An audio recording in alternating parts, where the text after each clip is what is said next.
Hi friends, स्वागत है आपका अपने यूट्यूब चैनल जीवाई एजुकेशन में। कल हमने एक क्वेश्चन लिखा था। हमने अभी तक की वीडियो में आपको बता दिया है, दो क्लासेस चक्रवृद्धि ब्याज की हमारी हो गई है कि मूलधन किस प्रकार निकाला जाता है, वो हमने कल की वीडियो में बताया था। और चक्रवृद्धि ब्याज, मिश्र धन, ये सब किस टाइप से निकाले जाते हैं ये हमने पिछली क्लास में बताया था, फर्स्ट क्लास में बताया था। इन दोनों वीडियो के लिंक आपको डिस्क्रिप्शन में मिल जाएंगे। इस वीडियो को देखने से पहले एक बार उन दोनों वीडियो को देखेगा ताकि आपको ये अच्छी तरीके से समझ में आ सके, क्योंकि जब तक बेस आपका क्लियर नहीं होगा, आपकी नींव जब तक मजबूत नहीं होगी, आप आगे नहीं बढ़ पाओगे। तो मूलधन किस टाइप से पूछता है, इसके अधिकतर टाइप हमने आपको कल करवा दी थी। एक अलग टाइप और बच गई थी कि मूलधन किस प्रकार से पूछता है, उसका क्वेश्चन हमने लिख दिया था। वो क्वेश्चन करते हैं। अब देखिएगा कल का क्वेश्चन क्या था। हमें उसने दिया था कि तीन वर्षों का साधारण ब्याज 225 रुपए है तथा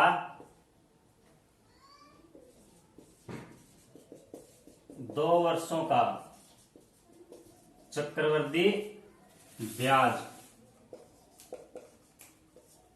3 वर्षों का साधारण ब्याज 225 रुपए है, 2 वर्षों का चक्रवृद्धि ब्याज 153 रुपए है। तो दर तथा मूलधन ज्ञात कीजिए। इस टाइप का क्वेश्चन पूछ लेता है, जिसमें हमसे दर भी पूछता है और क्या पूछता है, साथ के साथ मूलधन भी पूछता है। ये थोड़ा सा यहां से आ नहीं रहा है, इसको थोड़ा नीचे लिख देता हूं ताकि स्क्रीन पे पूरा है। क्वेश्चन है हमारा तथा 2 वर्षों का चक्रवृद्धि। अब देखिएगा क्वेश्चन कि 3 वर्षों का साधारण ब्याज 225 रुपए है तथा 2 वर्षों का चक्रवृद्धि ब्याज 153 रुपए है। हमें उसने दो चीजें दे दी। एक तो उसने दे दिया कि भाई 3 वर्षों का जो साधारण ब्याज हो 225 रुपए है तथा 2 वर्षों का चक्रवृद्धि ब्याज दे दिया वो 153 रुपए है। तो हमसे दो चीजें पूछ ली इसने इस क्वेश्चन में, दर ज्ञात कीजिए तथा मूलधन ज्ञात कीजिए। अब मुझे पता है कि जो साधारण ब्याज होता है उसमें ब्याज के ब्याज नहीं लगता, तो प्रत्येक वर्ष जितना पहले वर्ष साधारण ब्याज होगा उतना ही तीसरे वर्ष होगा, उतने ही चौथे वर्ष होगा, उतने ही दूसरे वर्ष होगा। तो मुझे पता है कि मेरा 3 वर्षों का साधारण ब्याज जो है, 3 वर्षों का साधारण ब्याज जो है वो 225 रुपए है। तो मुझे पता है कि 1 वर्ष का साधारण ब्याज मैं ज्ञात कर सकता हूं। 1 वर्ष का साधारण ब्याज मेरा हो जाएगा 225 बटे 3 बराबर 75 रुपए। अब मुझे पता चल गया कि पहले वर्ष का साधारण ब्याज भी 75 है, दूसरे वर्ष का साधारण ब्याज भी 75 है, तीसरे वर्ष का साधारण ब्याज भी क्या है, 75 है। तो मुझे ये पता चल गया कि मेरा कुछ ना कुछ मूलधन था वो दे नहीं रखा है, क्वेश्चन हमसे पूछ रहा है। और इसमें 3 वर्षों का अगर मैं साधारण ब्याज लिखूं तो मुझे पता है कि पहले वर्ष का साधारण ब्याज मेरे पास 75 है, दूसरे वर्ष का साधारण ब्याज मेरे पास 75 है, तीसरे वर्ष का साधारण ब्याज मेरे पास 75 है। मुझे ये नहीं पता किस दर से आया और क्या मूलधन था, क्योंकि यही क्वेश्चन में हमसे पूछ रहा है। अब जैसा जैसा क्वेश्चन कह रहा है वैसे वैसे हमने कर दिया। 3 वर्षों का साधारण ब्याज हमने लिख दिया। आगे चलते हैं। तथा 2 वर्षों का चक्रवृद्धि ब्याज। अब बात कर रहा है 2 वर्षों की, पहला वर्ष और दूसरा वर्ष। इसको एक बार हमें काम में नहीं लेना है, क्योंकि क्वेश्चन हमसे 2 वर्षों के चक्रवृद्धि ब्याज की बात कर रहा है। कह रहा है 2 वर्षों का चक्रवृद्धि ब्याज 153 रुपए है। यानी जब हम यहाँ पर चक्रवृद्धि ब्याज जोड़े इन दोनों वर्षों का, तो हमारा योग आना चाहिए 153 रुपए। 2 वर्षों का चक्रवृद्धि ब्याज कितना है, 153 रुपए। पहले वर्ष का ब्याज 75, दूसरे वर्ष का ब्याज, इस मूलधन का ब्याज 75 प्लस में इसका ब्याज। अब यहां पर आ रहा है 153 और यहाँ है 75, 75, 150। इसका मतलब कुछ हो रहेगा यहाँ पर, यहाँ 150, यहाँ 153, इसका मतलब यहाँ पर 3 आएगा, 3 आएगा तभी तो हमारा योग 153 होगा। अब मुझे ये नहीं पता किस दर से आया, लेकिन मुझे इतना पता चल गया कि इस ब्याज का ब्याज जो आया है वो क्या आएगा, 3 रुपए आएगा। क्योंकि इसमें क्वेश्चन ने कह रहा है ये बात तो कि 2 वर्षों का चक्रवृद्धि ब्याज 153 है, मेरे पास साधारण ब्याज 150 आ गया, तो 3 रुपए और बढ़ेंगे तभी तो 153 होगा। तो अब मेरे को एक बात समझ में आ गई, 3 रुपए जो मेरा ब्याज आया है वो 75 रुपए पे आया है। इससे मैं अब दर निकाल सकता हूं कि दर मुझे को पता लग गई है कि मेरे 3 रुपए ब्याज आया है वो 75 रुपए पे आया है। किस दर से आया है उसके लिए मैं गुणा 100 से इसको क्या कर दूंगा, प्रतिशत निकालने के लिए 100 से गुणा कर दूंगा। 25 × 75, 25 चौक 100, 3 से 3 कैंसिल। मुझे पता चल गया कि मेरी जो दर है वो 4% है, यानी कि 4% से मेरा क्या आया है, 3 रुपए ब्याज आया है। अब इसी के साथ मैं मूलधन भी निकाल सकता हूं। मुझे पता चल गया कि 4% दर से ही मेरा 75 रुपए आया है। मुझे पता चल गया कि मेरा जो मूलधन था उस मूलधन का 4% के लिए 1/100 से गुणा करते हैं। इस मूलधन का 4% क्या है, 75 रुपए। भैया ब्याज ही तो आया है 4% से, वही 4% सभी जगह एक ही दर तो काम करती है। तो 4% से मेरा जो ब्याज आया है वो 75 आया है। कि मेरा कुछ न कुछ मूलधन था, उस मूलधन का, इस मूलधन का 4% 75 होता है। तो हमने ज्ञात कर लिया मूलधन का 4% 75 है, तो इससे मूलधन हम ज्ञात कर लेंगे। इस 100 को उधर लेके जाएंगे, इस 100 को इधर लेके आएंगे तो ये गुणा में चला जाएगा। इस 4 को हम इधर लेके जाएंगे तो ये भाग में आ जाएगा, ये 4 इधर आके आ जाएगा भाग में। तो इससे हम मूलधन निकाल सकते हैं। 4 एकम 4, इससे काटेंगे 25, इससे गुणा कर लेंगे। 25 पंजे 125, बच गई 12, 25 संते 175 और 12 187। मेरे को पता लग गया कि हमारा मूलधन क्या है 1875 और हमारी दर क्या है 4%। देखते हैं अगला क्वेश्चन। हमारा जो मूलधन है वो है 1875। मूलधन क्या है हमारा 1875 और दर हमारी क्या है 4%। देखते हैं इसी टाइप का अगला क्वेश्चन।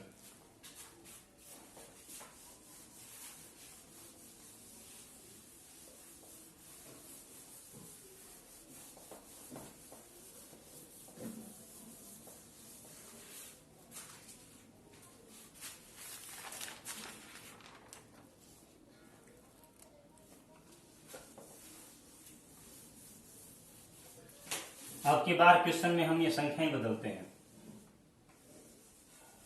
अब की बार हम करते हैं कि 3 वर्षों का साधारण ब्याज, 3 वर्षों का साधारण ब्याज 900 रुपए है तथा 2 वर्षों का चक्रवर्ती ब्याज 618 रुपए है।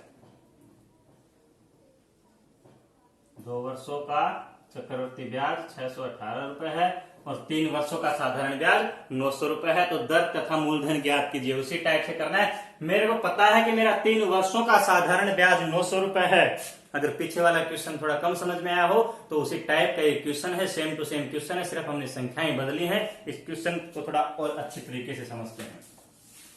मुझे पता चल गया कि 3 वर्षों का साधारण ब्याज 900 रुपए है। तो साधारण ब्याज तो प्रत्येक वर्ष बराबर होता है क्योंकि इसमें ब्याज पर ब्याज नहीं लगता है। तो साधारण ब्याज, अगर 3 वर्षों का साधारण ब्याज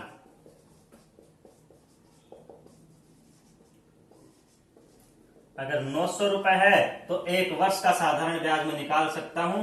भाई 3 वर्षों का अगर 900 है तो 1 वर्ष का 900/3 बराबर 300।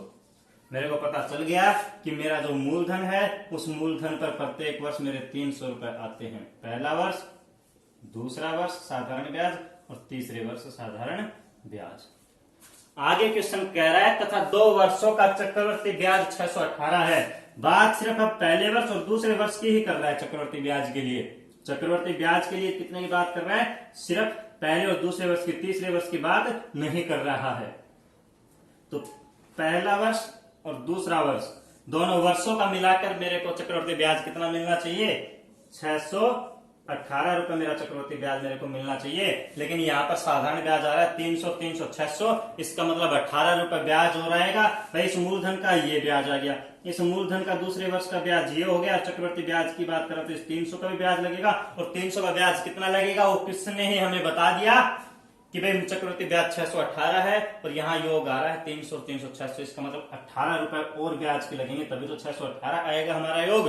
तो इससे मैं दर ज्ञात कर लूंगा। क्यों, मेरे को एक सीडी मिल गई है कि मेरा जो 18 रुपए ब्याज है वो 300 रुपए पे आया है। 18 रुपए जो मेरा ये जो 18 रुपए ब्याज है ये 300 रुपए पे आया है। तो किस दर से आया है वो मैं ज्ञात कर लूंगा कि 18 रुपए जो ब्याज आया है वो 300 रुपए पे आया है। किस दर से आया है, प्रतिशत में पूछ रहा है तो 100 से गुणा कर देंगे। 2 जीरो से 2 जीरो कैंसिल, 3 छीके 18। मेरे को पता चल गया कि इस क्वेश्चन में जो दर काम कर रही है वो 6% की दर काम कर रही है। तो दर मेरे को पता चल गया है कि 6% की दर से ब्याज आ रहा है। तो अब इसी के साथ मेरे को यह भी पता चल जाएगा कि मेरा जो भी इस मूलधन था, इस मूलधन पर 6% की दर से ही मेरा 300 रुपया है। तो मैं मूलधन ज्ञात कर लूंगा कि मेरा कुछ मूलधन था, वो मेरे को नहीं पता है, लेकिन मेरे को इतना पता है कि इस मूलधन का 6% प्रतिशत के लिए इक्विटेशन लगाते हैं कि इस मूलधन का 6% 300 रुपए होता है। ये मेरे को पता चल गया कि इस मूलधन का 6% 300 रुपए होता है। तो मूलधन का 6% 300 रुपए होता है। तो ये मूलधन मेरे को ज्ञात करना है। इस 100 को मैं उधर लेके जाऊंगा तो यहां से ये भाग में है तो इधर आके किस में चला जाएगा, गुणा में चला जाएगा। इस 6 को मैं इधर लेके आऊंगा तो इधर ये गुणा में है तो किस में आ जाएगा, इधर आके ये भाग में आ जाएगा। ये आ जाएगा यहाँ पर 6, कैंसिल कर देंगे, 6 एकम 6, 6 पंजी 30, ये 0। तो 50 गुणा 100 बराबर 5000। तो मेरे को पता चल गया कि जो मेरा मूलधन है वो 5000 रुपए है तथा जो दर है क्वेश्चन में वो 6% है। ये दो चीजें हमसे वो पूछ रहा था कि दर क्या दर है, दर 6% है और मूलधन हमारा क्या है, 5000 रुपए है। तो अभी तक आपको पता चल गया होगा कि मूलधन किस किस टाइप से वो हमसे पूछता है। वो टाइप हमने कल वाले क्लास में भी करवाई थी और इस क्लास में भी हमने जो बची हुई टाइप थी वो करवा दी है। तो मूलधन ज्ञात करना आपको अच्छे तरीके से आ गया होगा। देखते हैं एक अगला क्वेश्चन।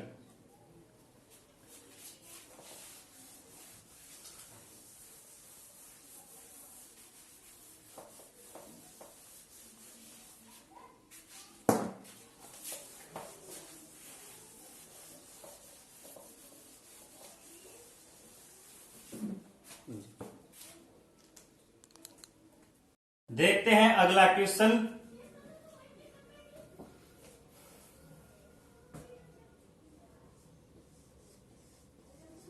₹3903 की धनराशि को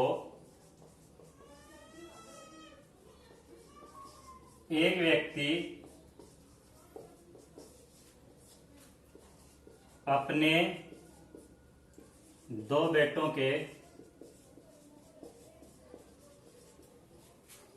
बैंक खातों में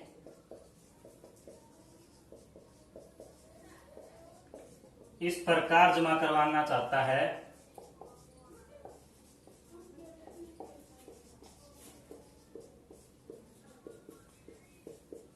है कि जब उसके पुत्र 18 वर्ष के हों तो उन्हें बराबर बराबर धनराशि प्राप्त हो, तो उन्हें बराबर बराबर धनराशि प्राप्त हो तथा उसके पुत्रों की वर्तमान आयु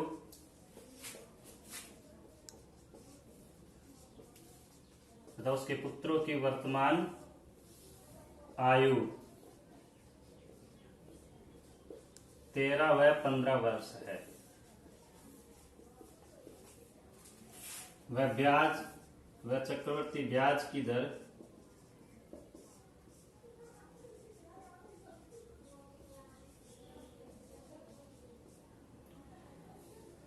4% वार्षिक है। तो बताइए वह अपने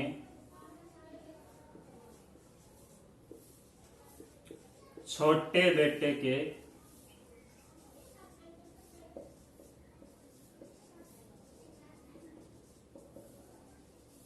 बैंक खाते में कितने रुपए जमा करवाए।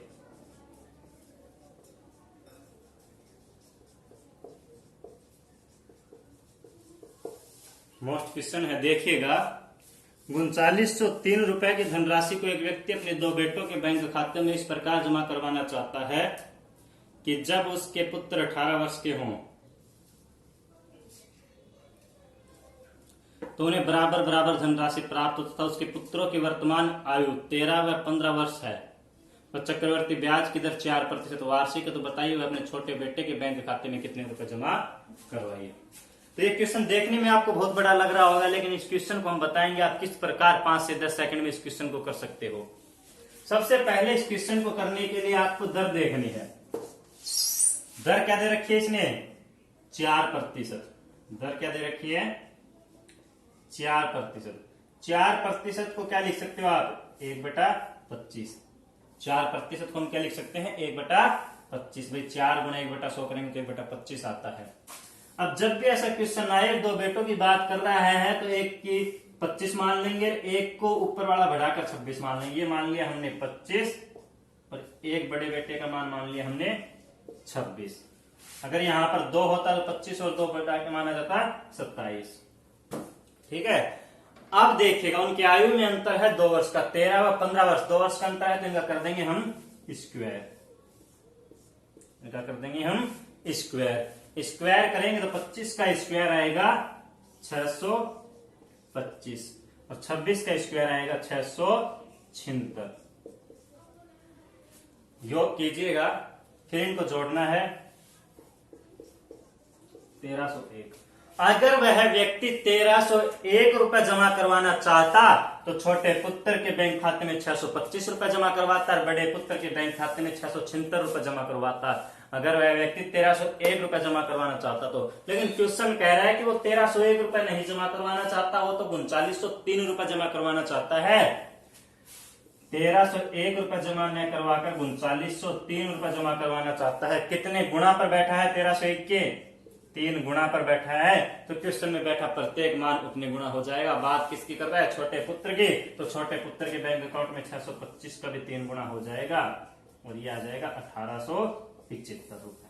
तो छोटे पुत्र के बैंक खाते में कितने रुपए जमा करवाएगा? 1875 रुपए जमा करवाएगा। इस टाइप के क्वेश्चन को आप बहुत ही फास्ट कर सकते हैं। इस तरीके से आपको मात्र 5 सेकंड में आप इसको कर सकते हैं। देखते हैं एक और क्वेश्चन इसी टाइप का। देखते हैं अगला क्वेश्चन। इसी क्वेश्चन को समझते हैं। हम की बार राशि बदलते हैं। 3903 की जगह की बार राशि लेते हैं 8410 रुपए। 8410 रुपए की धनराशि को एक व्यक्ति अपने 2 बेटों के बैंक खाते में इस प्रकार जमा करवाना चाहता है कि जब उसके पुत्र 18 वर्ष के हों तो उन्हें बराबर बराबर धनराशि प्राप्त हो तथा उसके पुत्रों की वर्तमान आयु 12 व 14 वर्ष है तथा चक्रवर्ती ब्याज की दर 5% वार्षिक है। तो अपने अब की बार बड़े बेटे का ज्ञात करते हैं। तो अब वह अपने बड़े बेटे के बैंक खाते में कितने रुपए जमा करवाए? तो मैंने आपको बताया है सबसे पहले जब ऐसा क्वेश्चन आ जाता है तो हमें काम करना होता है किस पे? दर पे। दर क्या है? 5%। 5% को आप लिख सकते हो 1/20। सबसे पहले लिखना है छोटे के लिए 20 और बड़े के लिए 20 और 1 21। मैं आपको बार बार बता रहा हूं, यहां अगर 2 होता तो 20 और 2 22, 3 होता तो 20 और 3 23 लिखते, लेकिन 1/20 तो छोटे बेटे के लिए 20 और बड़े के लिए 21। अंतर 2 का है तो वही स्क्वायर करना है। 20 का स्क्वायर 400, 21 का स्क्वायर 441। योग कर देना। 400 441 होते हैं 841। अब देखेगा मेरे पास मान आ गया 841। अगर उसको 841 रुपए जमा करवाने होते तो वह छोटे के में 400 रुपए जमा करवाता और बड़े के में 441 रुपए जमा करवाता। लेकिन क्वेश्चन कह रहा है कि उसको 841 रुपए जमा न करवाकर उसको जमा कितने करवाने हैं? 8410 रुपए जमा करवाने हैं। उसको 841 में जमा करवाकर उसको जमा करवाने हैं 8410 रुपए। कितने गुणा पर बैठा है? 10 गुणा पर बैठा है।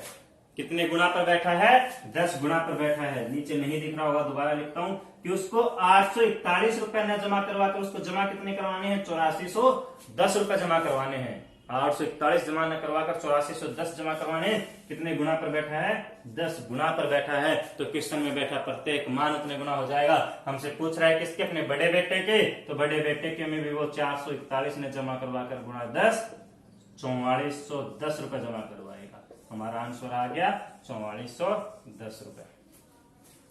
करते हैं अगले टाइप का क्वेश्चन।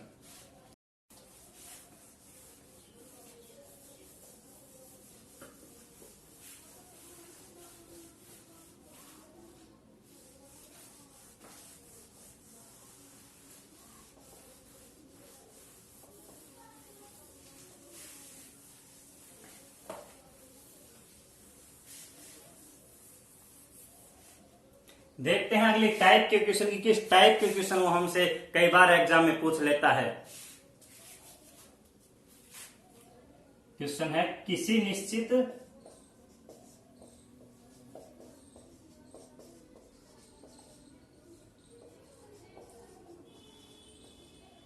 चक्रवर्ती ब्याज की दर से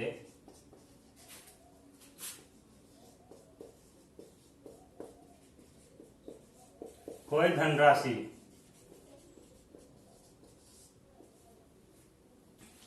5 वर्ष में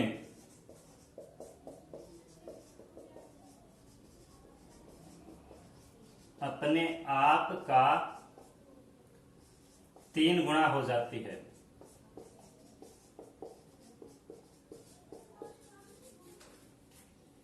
तो बताइए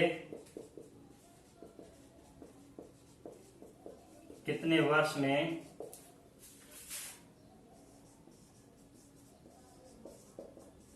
वह 81 गुना हो जाएगी।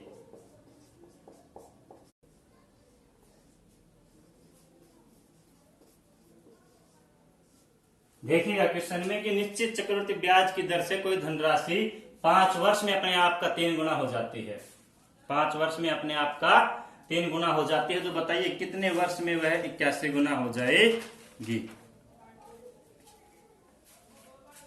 तो मान लिया कोई धनराशि 1 थी, कोई धनराशि क्या थी, 1 थी, और वो 5 वर्ष में कितनी हो गई, 3 गुना हो गई। कितने वर्ष में, 5 वर्ष में 3 गुना हो जाती है, तो बताइए कितने वर्ष में 81 गुना हो जाएगी। अगले 5 वर्ष में क्या हो जाएगी, वो अपने आप का 3 गुना हो रही है, तो 3 से 9, अगले में 9 से 27, और अगले में 27 से 81, क्योंकि 3 गुणाएं तो हो रही है। 1 का 3, 3 का 9, 9 का 27, 27 का 81। 5 वर्ष में, 5 वर्ष में, ये भी 5 वर्ष में और ये भी 5 वर्ष में, 5, 10, 15, 20, कितने वर्षों में 81 गुना हो जाएगी, 20 वर्षों में। तुरंत आपको देखकर इसके लिए पेन भी उठाने की जरूरत नहीं है, ऐसे क्वेश्चनों में मैंने आपको समझाने के लिए लिखा, वरना आप डायरेक्ट करेंगे 1, 3, 3, 9, 27, 81, 5, 5, 5, 5, 20 वर्षों में। देखते हैं अगला क्वेश्चन।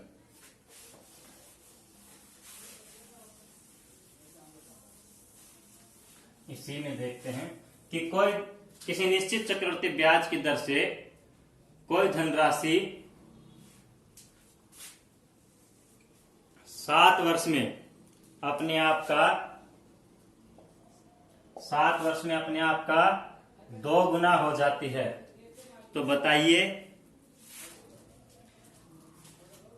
कितने वर्ष में वह 32 गुना हो जाएगी। कितने वर्ष में वह 32 गुना हो जाएगी। देखिएगा क्वेश्चन को कि किसी निश्चित चक्रवृद्धि ब्याज की दर से कोई धनराशि 7 वर्ष में अपने आप का 2 गुना हो जाती है, तो बताइए कितने वर्ष में वह 32 गुना हो जाएगी। मान लिया कोई धनराशि 1 थी, 7 वर्ष में क्या हो जाती है, 2 गुना हो जाती है। तो कितने में पूछ रहा है, 32 गुना, तो करते रहो। अगले 7 वर्ष में 2 का 4 हो जाएगी, अगले 7 वर्ष में 4 का 8 हो जाएगी, अगले 7 वर्ष में 8 का 16 हो जाएगी, और अगले 7 वर्ष में 32 गुना हो जाएगी। क्वेश्चन हमसे पूछ रहा है क्या, 32 तो पूछ रहा है कि कितने वर्षों में 32 गुना हो जाएगी। 7, 14, 21, 28, 35 वर्षों में हमारा आंसर आ जाएगा 35 वर्षों में। देखते हैं अगला क्वेश्चन।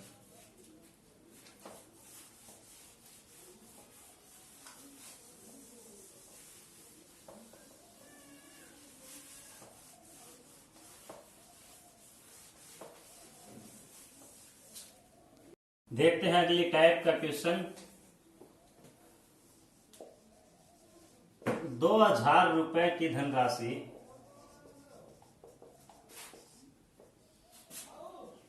किसी निश्चित चक्रवर्ती ब्याज की दर से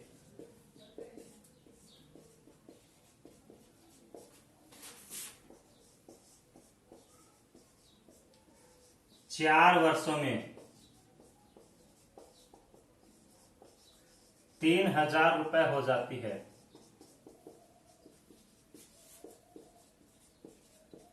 तो बताइए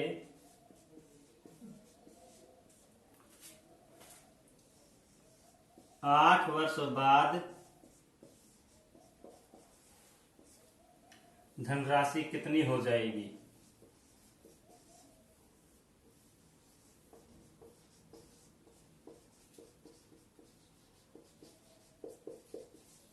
क्वेश्चन है कि कोई 2,000 रुपए की धनराशि किसी निश्चित चक्रवर्ती ब्याज की दर से 4 वर्षों में 3,000 रुपए हो जाती है, तो बताइए 8 वर्ष बाद धनराशि कितनी हो जाएगी। तो इस क्वेश्चन को आप किस तरीके से करेंगे, 2,000 रुपए कितने हो रहे हैं, 3,000, 0 से 0 कैंसिल कर देंगे। अब देखिएगा इस क्वेश्चन को करना कैसे है। हमसे पूछ रहा है कि भाई 4 वर्षों में तो हो गई है क्या 3,000, और 8 वर्षों में यानी आगे वाले 4 वर्षों में कितनी हो जाएगी ये, 8 वर्ष में आगे वाले 4 वर्ष में कितनी हो जाएगी।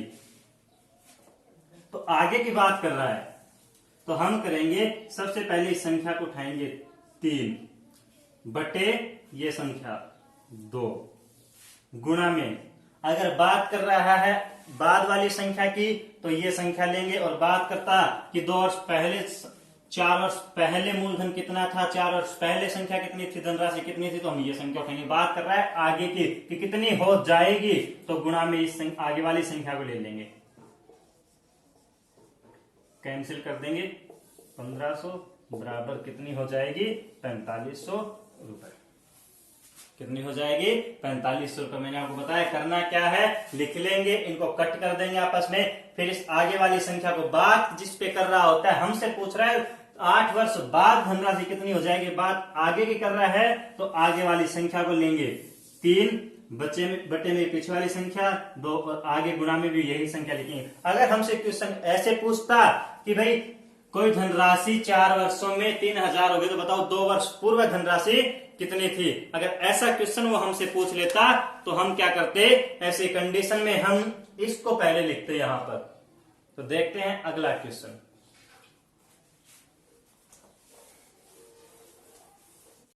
देखते हैं अगला क्वेश्चन। अब की बार संख्या चेंज करते हैं।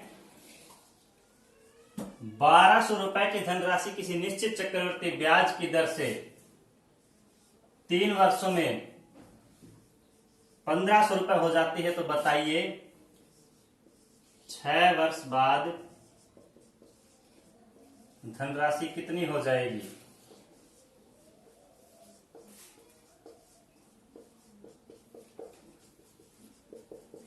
क्वेश्चन देखिएगा कि 1,200 रुपए की धनराशि किसी निश्चित चक्रवर्ती ब्याज की दर से 3 वर्षों में, ब्याज की दर से 3 वर्षों में 1,500 रुपए हो जाती है, तो बताइए 6 वर्ष बाद धनराशि कितनी हो जाएगी। मैंने आपको बताया है, इनको आप लिख लोगे।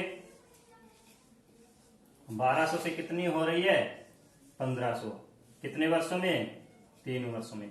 अब पूछ रहा है आगे वाले 3 वर्ष में कितनी हो जाएगी। हमसे क्या पूछ रहा है कि 3 वर्ष में तो 1,500 हो गई, आगे वाले में कितनी हो जाएगी। जब बात ऐसे करता है 3 चौक 12, 3 पंजू 15, तो इस संख्या को लिखेंगे बटे इस संख्या को लिखेंगे, और गुणा में अगर आगे की बात कर रहा है तो इस 1,500 को लिखेंगे। 4 तिये 12, बच गए 4 संख्या 28, 375 गुणा करेंगे, 5 आम 25, 5 7 35, तो 37, और 5 तिये 15, 3 18, तो कितनी हो जाएगी, 3 वर्ष पश्चात 1875। यहां से 6 वर्ष बाद धनराशि कितनी हो जाएगी, 1875। देखते हैं अगला क्वेश्चन।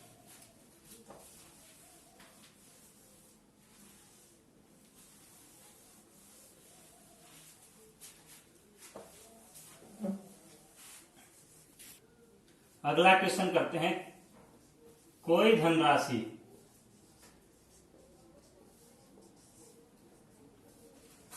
किसी निश्चित चक्रवर्ती ब्याज की दर से चक्रवर्ती ब्याज की दर से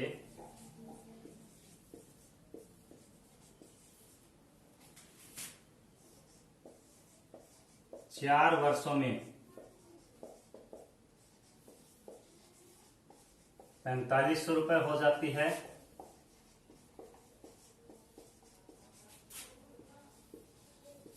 तथा 8 वर्षों में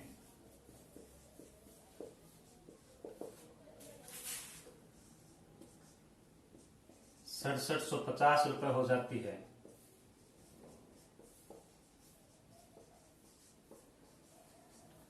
तो बताइए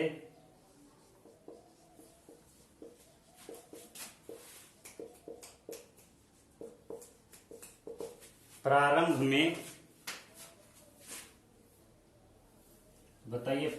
में धनराशि कितनी थी या मूलधन क्या था? मूलधन बोल दो या प्रारंभ में धनराशि बोल दो, प्रारंभ में धनराशि कितनी थी? तो देखते हैं, अभी तक तो हमने क्वेश्चन से क्या पूछ रहा था, क्वेश्चन हमसे कि भाई 8 वर्ष बाद धनराशि कितनी हो जाएगी, 2 वर्ष बाद धनराशि कितनी हो जाएगी, 6 वर्ष पश्चात धनराशि कितनी हो जाएगी। और इस क्वेश्चन में हमसे पूछ रहा है कि 8 वर्षों में इतनी हो जाती, तो बताइए प्रारंभ में धनराशि कितनी है। तो देखिएगा, तो इस टाइप के क्वेश्चन को मैंने उसमें बताया था आपको कि ये संख्या पहले लिखनी है, ये बाद में। देखते हैं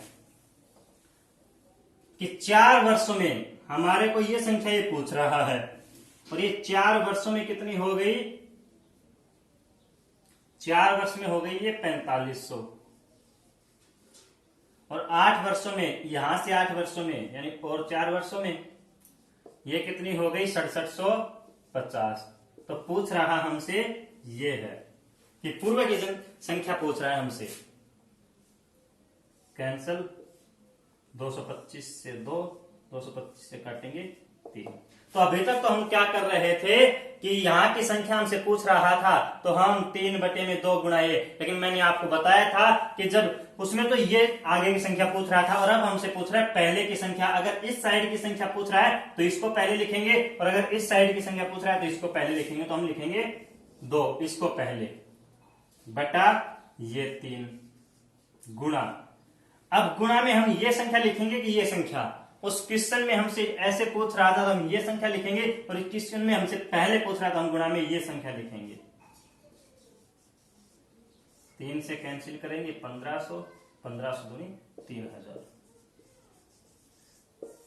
तो हमारी प्रारंभ में संख्या कितनी थी, मूलधन हमारा क्या था 3000। मैंने आपको दोनों टाइप के क्वेश्चन करवा दिए। एक में तो आगे का पूछता है तो उसमें इस संख्या को ऊपर लिख लेंगे, इसको बाद में गुणा में ये संख्या लिखेंगे, और जब पहले का पूछ रहा हो, भाई जिधर का भी पूछ रहा हो, ध्यान दीजिएगा, अगर हमसे इधर का पूछता है तो इस संख्या को पहले लिखेंगे, बटे में इसको लिखेंगे, गुणा में इसको लिखेंगे। अगर हमसे इधर का पूछ रहा है तो इसको पहले लिखेंगे और गुणा में भी इस संख्या को लिखेंगे। ठीक है, देखते हैं अगला क्वेश्चन। एक अगली टाइप का क्वेश्चन और पूछ लेता है कई बार एग्जाम में, देखते हैं क्वेश्चन।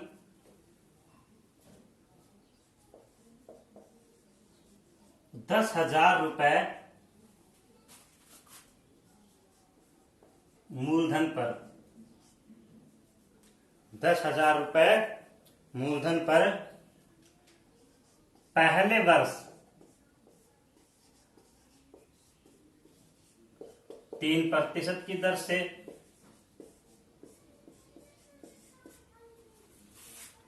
दूसरे वर्ष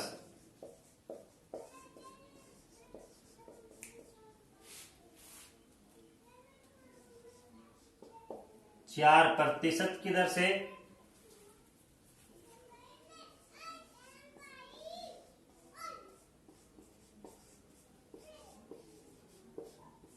तथा तीसरे वर्ष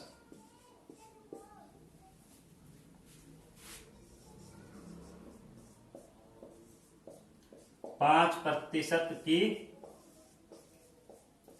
दर से चक्रवर्ती ब्याज ज्ञात कीजिए।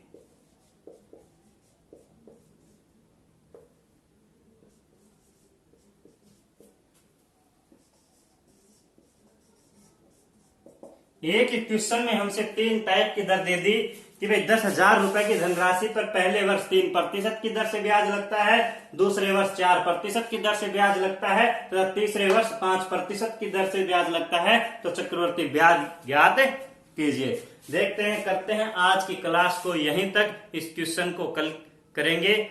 लगे रहिएगा और चैनल को ज्यादा से ज्यादा शेयर कीजिएगा, सब्सक्राइब कीजिएगा। आपका अपना चैनल है, अगर पसंद आए तो शेयर कीजिएगा, सब्सक्राइब कीजिएगा और लाइक कीजिएगा। और इस क्वेश्चन को करते हैं कल की क्लास में। धन्यवाद।